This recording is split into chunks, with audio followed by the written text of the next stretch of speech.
The Blackbird and the Bear by the Grimm Brothers.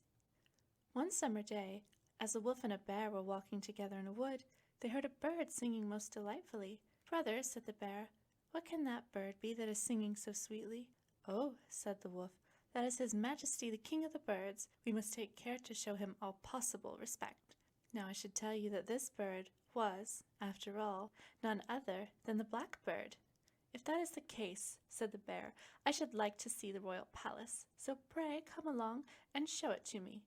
"Gently, my friend," said the wolf, "we cannot see it just yet. We must wait till the queen comes home." Soon afterward the queen came with food in her beak, and she and the king began to feed their little ones. "Now for it," said the bear, and was about to follow them to see what was to be seen. "Stop a little, Master Bruin," said the wolf. "We must wait now to see their majesties. They're gone again." So they marked the hole where they had seen the nest, and went away. But the bear, being very eager to see the royal palace, soon came back again, and peeping into the nest saw 5 or 6 young birds lying at the bottom of it. "What nonsense," said Bruin. "This is not a royal palace. I never saw such a filthy place in my life. You are no royal children. You are little base-born brats." As soon as the young blackbirds heard this, they were very angry and screamed out, "We are not base-born, you stupid bear. Our father and mother are honest, good sort of people, and depend upon it you shall suffer for your insolence." At this the wolf and the bear grew frightened and ran away to their dens, but the young blackbirds kept crying and screaming, and when their father and mother came home and offered them food, they all said, "We will not touch a bite, no, not the leg of a fly, though we should die of hunger, till that rascal Bruin has been punished for calling us base-born brats." "Make yourself easy, my darlings," said the old king. "You may be sure he shall meet with his just deserts." So he went out and stood before the bear's den, and cried out with a loud voice, "Bruin the bear, thou hast shamefully insulted our lawful children. We therefore hereby declare bloody and cruel war against thee and thine, which shall never cease until thou hast been punished as thou richly deservest." Now when the bear heard this, he called all together the oxen, the donkeys, and the stags, and all the beasts of the earth, in order to consult them about the means of his defense. And the blackbird also enlisted on his side all the birds of the air, both great and small, and a very large army of hornets and gnats and bees and flies and cockroaches and other such insects.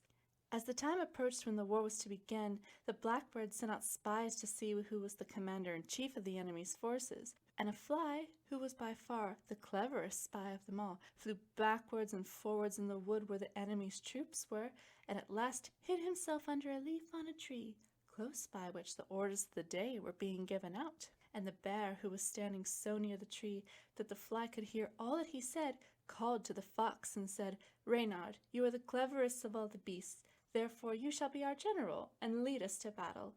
But you must first agree upon some sort of signal, by which we may know what you want us to do."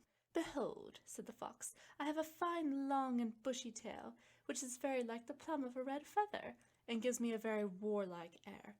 Now remember, when you see me raise up my tail, you may be sure that the battle is won, and then you have nothing to do but rush down upon the enemy with all your force. On the other hand, if I drop my tail, the day is lost, and you must run away as fast as you can." Now when the fly had heard all this, she flew back to the blackbird and told him everything that had passed. At length the day came when the battle was to be fought, and as soon as it was light, behold, the army of beasts came rushing forward with such a fearful sound that the earth shook, and His Majesty the Blackbird with his troops came flying along in warlike array, flapping and fluttering and beating the air, so that it was quite frightful to hear, and both armies set themselves in order of battle upon the field. Now the blackbird gave orders to a troop of hornets that at first onset should march straight towards Captain Reynard, and fixing themselves about his tail, should sting him with all their might. The hornets did as they were told, and when Reynard felt the first sharp sting, he started aside and shook one of his legs, but still held up his tail with wonderful bravery. At a second sting he was forced to drop his tail for a moment, but when the third hornet had fixed itself, he could bear it no longer, but clapped his tail between his legs and scampered away as fast as he could. As soon as the beasts saw this, they thought of course that all was lost, and scored across the country in the greatest dismay, leaving the birds the masters of the field and the winners of the battle. And now the king and queen flew back in triumph to their children and said, Now, children, eat, drink, and be merry, for the victory is ours." But the young bird said, "No, not till Bruin has humbly begged our pardon for calling us base-born." So the king flew back to the bear's den and called out, "Thou villain bear, come out of thy abode, and humbly beseech my children to forgive thee the insult thou hast offered them. For if thou wilt not do this, every bone in thy wretched body shall be broken to pieces." So the bear was forced to crawl out of his den very sulkily, and do what the king bade him. And after that the young birds sat down together and ate and drank and made merry till midnight. The end.